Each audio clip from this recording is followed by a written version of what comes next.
Hey, welcome. I'm glad you were able to make it. Today is Monday, July 11th. I think my LinkedIn Lives, I'm going to start saying it at the beginning because it's a good little timestamp to just help us track. We're doing a lot. We're getting close to doing 100 LinkedIn Lives in a row. And we've been getting much better in the GovCon Chamber, and I've been getting much better in delivering this to you. But you've also been getting really good at communicating back to me what's working, what you like. Ideas maybe I can sit there and focus on for training. So thank you very much for that. We're going to get started as soon as I see that we're good to go, which I can see. Let me just switch over for a second. Okay, let's get started. I'm Neil McDonnell. I'm the president of the GovCon Chamber of Commerce, and I want to welcome you to my daily LinkedIn Live where I discuss processes and procedures that you can follow to achieve success in the federal market. I spent 20 years as a small business owner in the federal market. And since 2018, I've been teaching people like you that government contracting is not a secret. It's just a process. And the process goes from A to Z. And if you follow that process, you achieve the success you're looking for. And that's really important today as we dive into stagnant opportunities. I know I put in the title, and I think I mislabeled the title saying an opportunity is dead. It's stagnant. It's not going anywhere, right? But today I'm going to help you plan steps for reviving that stagnant opportunity. It's an opportunity that you know is real. It sits in your pipeline. You want it to get moving forward, but you just can't find more information on it, or you can't find people who will talk to you. And so I'm going to share with you a way to think outside the box, like literally get rid of the box and have a 365 look at trying to get in the door of that opportunity to get that thing moving. My goal in today's training is that as soon as you're done the training and you have your coffee or your lunch, you can go right back to working on your toughest opportunity that's stagnant and kickstarting a little bit. So I'm hoping to give that to you. Before we get started, I know a lot of you are doing this already, but help me remember who you are. So please put in the chat your company name and 2 or 3 words to describe your core competency. Make it easy for me and your buyers to remember you.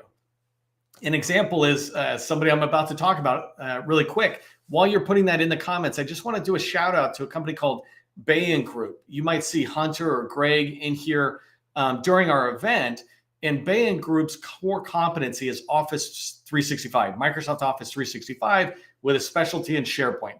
Yes, they do a whole bunch of other stuff that they can help with, but from a core competency, that's how I remember them in my head.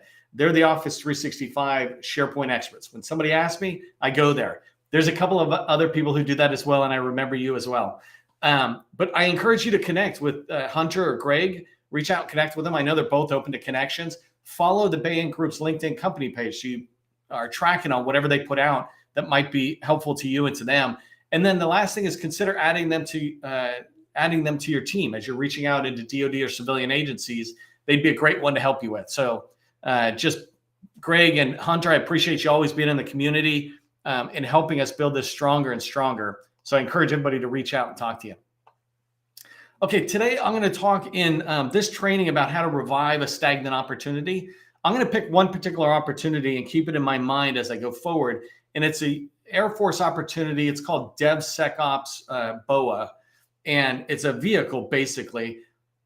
In this particular opportunity is stagnant. A friend of mine, Kent, actually asked me the other day, how do I kickstart something where I just am not getting traction? And that inspired the training today. But so this is all based on real world activity designed to give him and you real world tasks.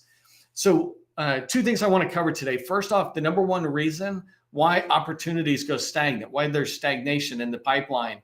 And, spoiler alert, it's a lack of sufficient relationships. And I'll come back to that in a second. But if there was sufficient relationships, we would be able to keep that opportunity moving.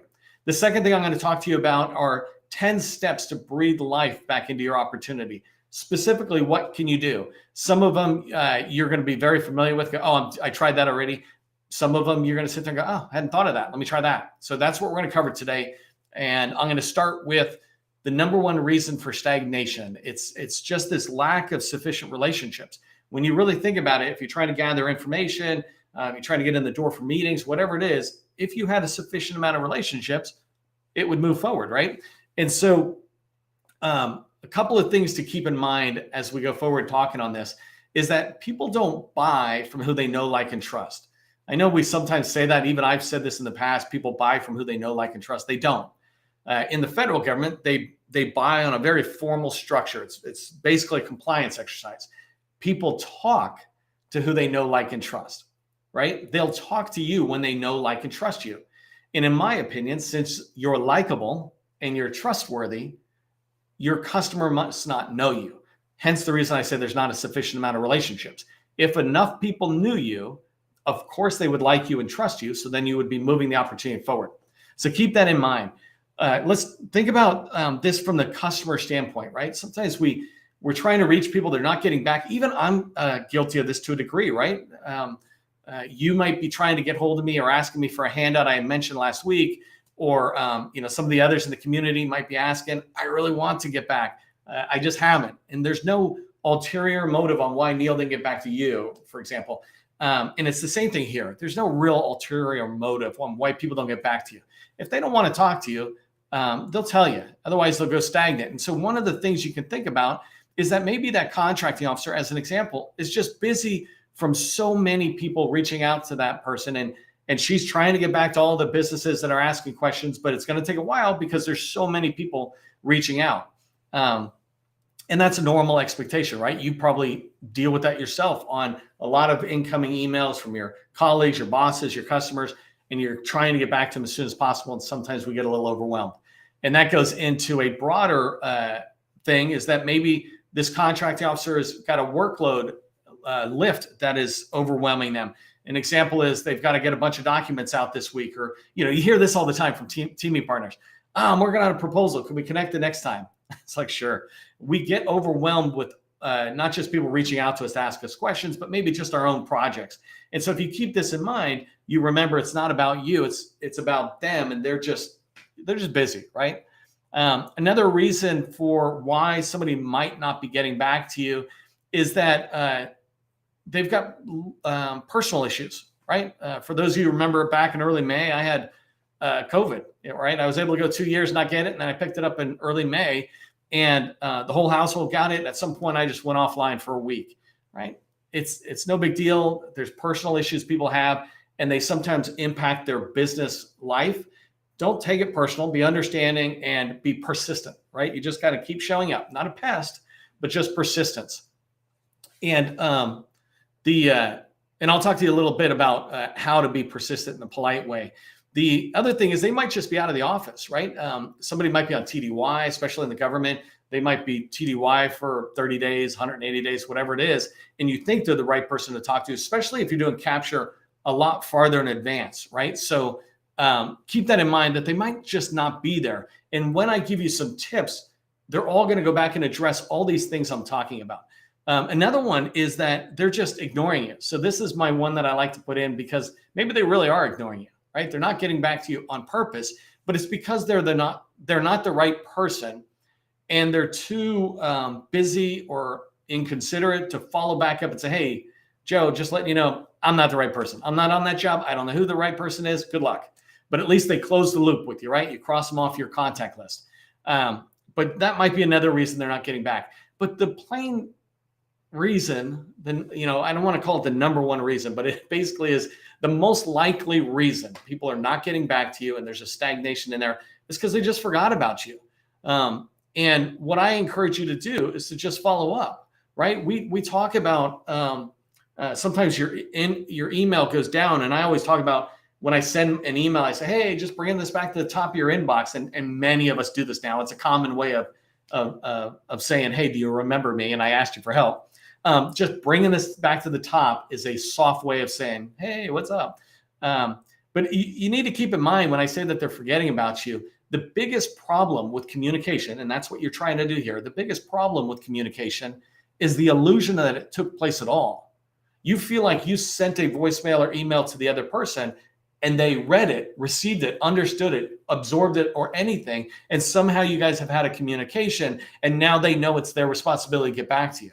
I think that's a stretch. And more importantly, I think it's dangerous when you make that assumption that communication actually happens. So remember that line. The biggest problem with communication is the illusion that it took place at all. When you remember that, then you'll be purposeful in your activities to make sure that the other person has acknowledged receipt, acknowledged they'll do something. If they haven't done that, then they basically have just forgot about you. And no offense, right? People forget about us all the time. It's our job to refresh ourselves in their memory by just following up. And I'll talk about that later. I actually have a video we did, I think last week, the week before.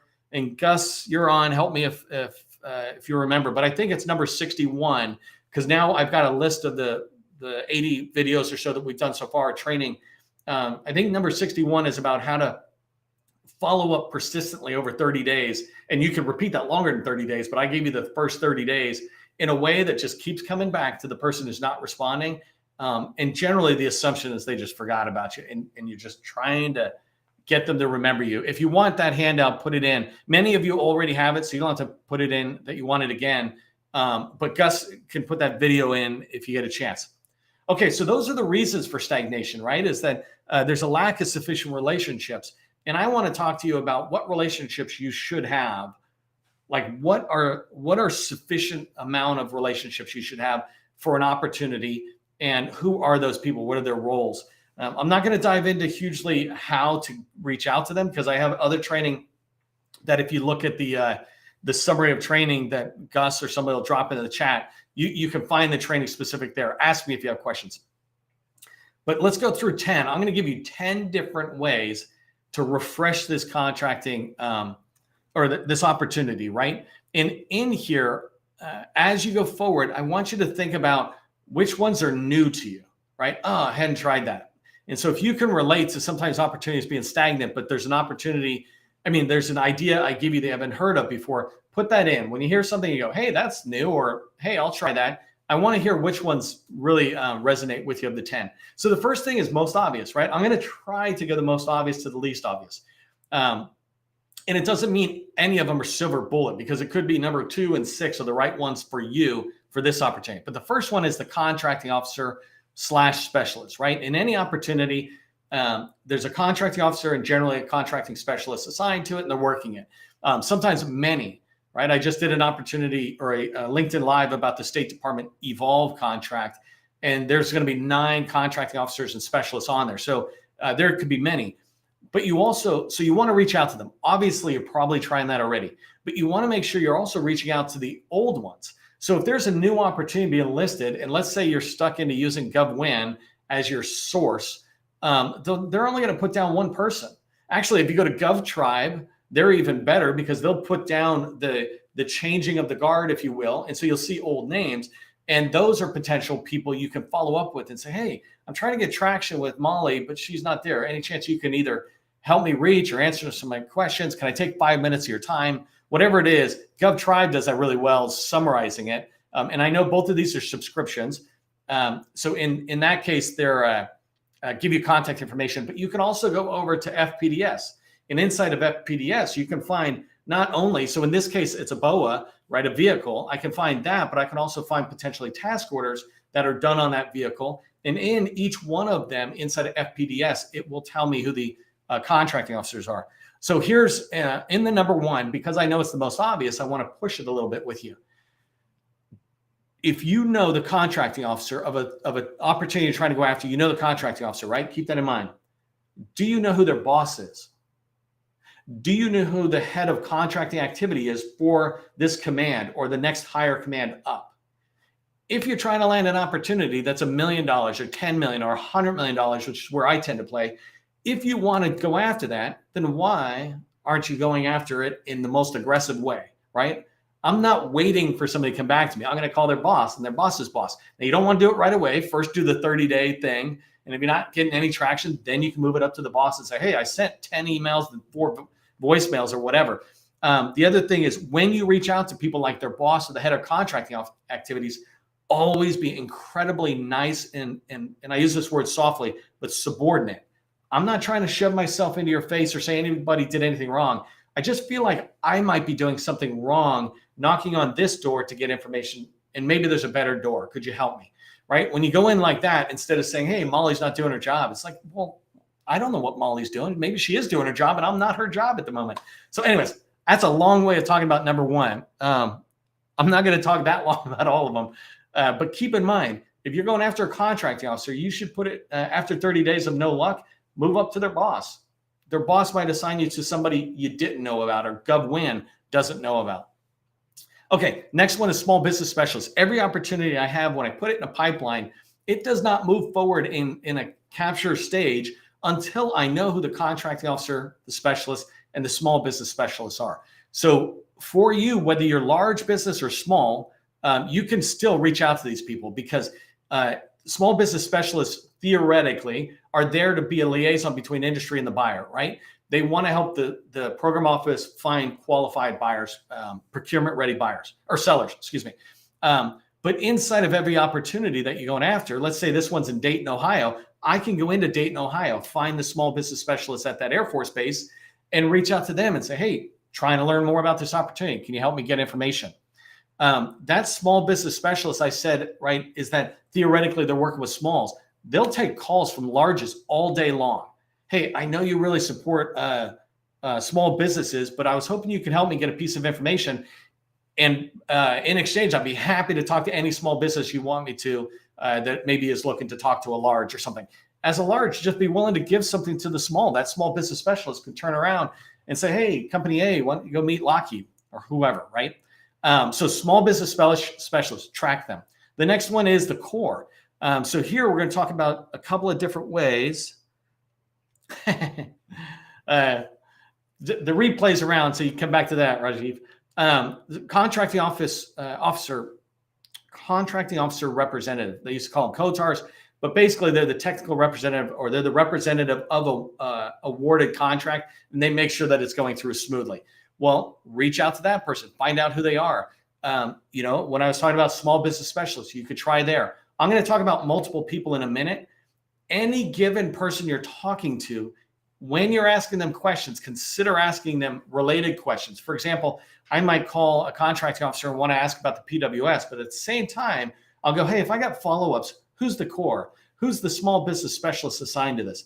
As you talk to one person, ask them about 2 or 3 others. So you start building a contact list of people for this one opportunity.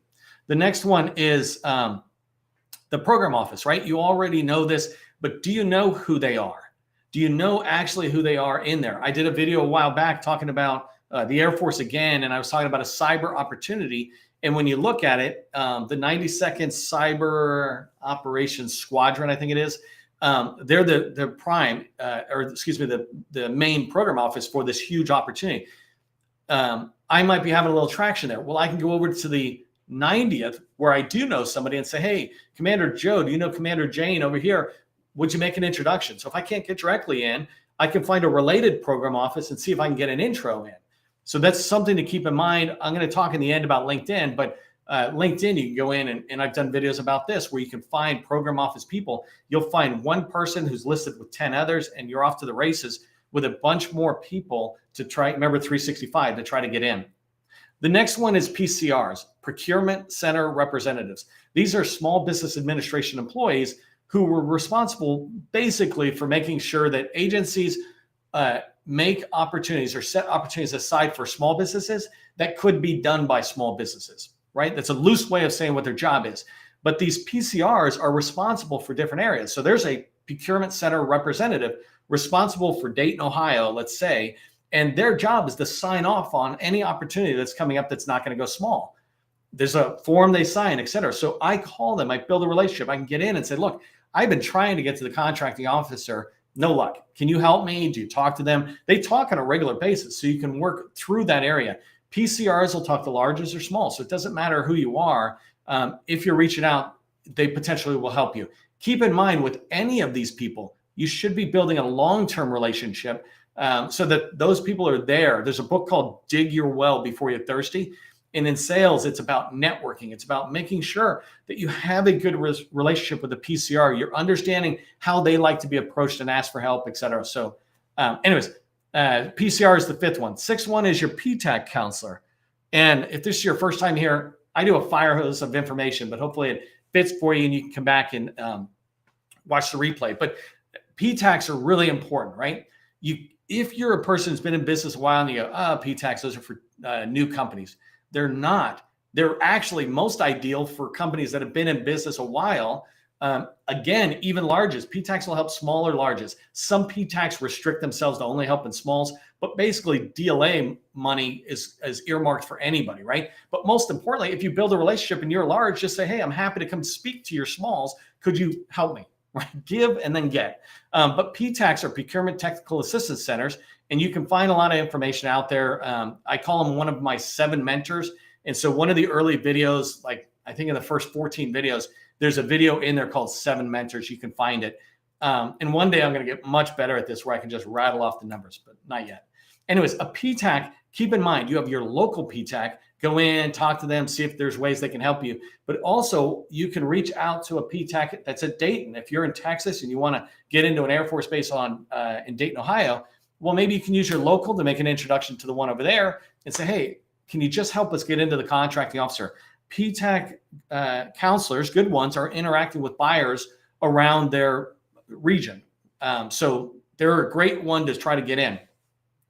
The next one is this, and this one's a favorite of mine. I'm starting to get into kind of really elusive ones. Small Business Administration has district and regional offices around the country. If you haven't found out who yours are and begin to develop a relationship, do that. They're one of the 7 mentors I talk about. But the Small Business Administration that has this one role called a Business Opportunity Specialist. It's a BOSS, Business Opportunity Specialist. And their job is to help all small businesses. But what they end up primarily doing is helping 8A firms. They meet with them monthly. They're guiding them through the business development program that is the 8A program. But they know all sorts of buyers, especially federal buyers, right? And so you could go to them and ask for help in the area. So just using Dayton, Ohio, I could go in, find the local district office, find that business opportunity specialist, and ask if they could help me navigate my way in. Don't use these people like PCRs or bosses until you can say, I've tried to reach out for 30 days to the contracting officer. No luck. I can show you these emails, phone numbers. I must be knocking on the wrong door, right? That's my favorite way of saying something, even if I know it's the right door and they're just not answering. It's a soft way instead of being a jerk and going, hey, they're not doing their job. It's like, I must not be doing my job correctly. Could you give me guidance? Anyways, these business opportunity specialists, reach out to them. They'll help you. Another way of considering it is team up with an 8A firm. If both of you might be interested in that opportunity, have them take the lead with their boss to get you in the door, and then the 2 of you can get in the door. But that one's a favorite one because I say government contracting is not a secret. It's just a process. But the value of PCRs and business opportunity specialists is kept secret. And so we're sharing that today, right? The last 3. So incumbents, there's 24 incumbents on the opportunity I want. I know it seems kind of odd that I'm trying to go in and there's a on-ramp. And so that's what I'm trying to do is this BOA that I'm going after, there's an on-ramp. And so I can go in and start talking to the incumbent. And 24 of them, one of them might be nice and friendly and say, sure, I'll introduce you to the core. Sure, I'll tell the contracting officer you're trying to reach them. Sometimes just that warm introduction will help. When you reach out to incumbent, people have this myth that once it's awarded, they don't want to let you in, et cetera. Well, there might be room and they might be struggling right now to fill obligations with their customer. You might come in to try to get information to go inside the wire. And they go, well, shoot, why don't you work with us while you're trying to get on the vehicle? Something like that. But don't discount them. In my case, there's 24 of them. I need to go find the names and numbers of the BD and program manager for this. Okay, so the 9th one is interested vendors list. And this is for those of you who are pursuing opportunities on using GovWin, right? So if you're going after an opportunity in an agency as a prime, in my opinion, you're making money. And if you're making a few $1 million a year, get GovWin. If you're not, hold off on that for a little while. But inside of GovWin, there's an interested vendors tab. If you haven't seen this, it's where people say, hey, I want a prime and I'm looking for subs. I want a sub, or I'm willing to do anything, right? Prime or sub. Well, reach in there and reach out to those people and say, hey, I want to do some of this stuff. Are you having any luck getting inside the wire? Are you getting the contracting officer to get back? Can you help me get in? But if there's people in that list that you haven't called on an opportunity you're trying to go after, then in my opinion, softly, you're not doing everything you could do. You don't have sufficient relationships. These people who are interested are sufficient relationships. They might not put you inside the wire, but they might be willing to just help you with what they know. I'm one of those people who doesn't care about sharing information. I'll give all the information out all day long, right? I'll beat you in the proposal, but I don't need to hold back the name and number of a contracting officer. That's old school. So number 10, and the last one is LinkedIn, going into finding related people. So I already alluded to this with the program office. Another great way to try to get inside is find incumbent employees. When I talked about the incumbent before, I was talking about working with the company and at the business development side. But on LinkedIn, I can go in and find, hey, who's working at Dayton, Ohio from GDIT? Maybe I can go in, find somebody who's willing to take a call. Maybe I got a first connection already, or maybe I got a second connection and I can reach out to Janie and ask her if she'd introduce me to Paul or something, right? Go into LinkedIn and begin to engage or follow these people. Again, I got a whole nother video on that and how you do it. But you also do it with Govies, right? If I go in and I know that this program manager is the one I'm trying to reach, but I can't get any traction. Well, if I follow them on LinkedIn, or if I go in and review them on LinkedIn, I can see all these other people that work in the same shop or a related shop within the Air Force in this scenario. And I can begin to try to work my way in. Sometimes when we're trying to get traction out there on an opportunity and it's going nowhere, I think we stop and we say, well, I tried everything.